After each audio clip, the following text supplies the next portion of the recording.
안녕하세요, 기성쌤입니다.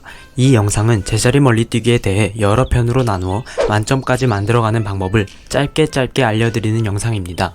먼저 제자리 멀리뛰기에는 3가지 구분 동작이 있습니다. 도약, 공중자세, 착지 이렇게 3가지입니다. 그런데 이 3가지를 더 분류할 수 있습니다.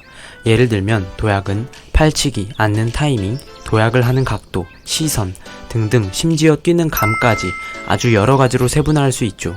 오늘은 가장 기본이자 시작인 도약에서 첫 자세, 앉는 자세에서의 타이밍에 대해 제가 직접 뛰는 영상을 보며 알아보겠습니다. 일단 제자리 멀리뛰기에서 모든 동작에는 이유가 없는 동작은 없습니다.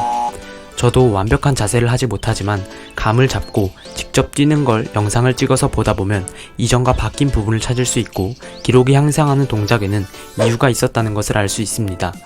그럼 한번 제 영상을 보며 알려드리겠습니다.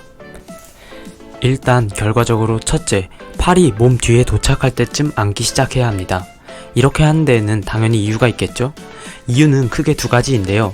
첫째, 팔을 높게 올려 팔치기를 크게 해서 더 큰 힘을 받기 위해서입니다.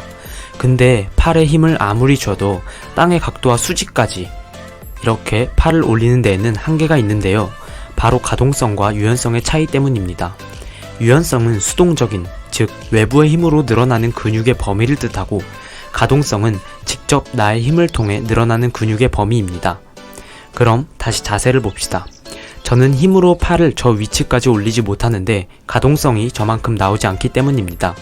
즉 외부의 힘으로 팔을 저 위치까지 올린 것인데요.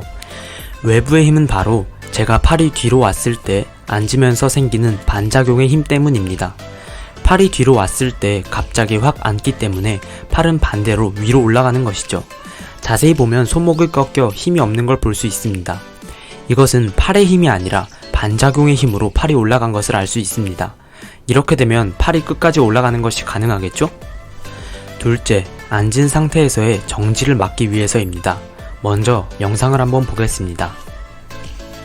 영상을 보시면 팔이 뒤로 오기 전에 앉으면 잠시 동안 앉은 상태를 유지해야 합니다. 팔이 뒤로 갔다가 다시 오는 걸 기다려야 하기 때문이죠.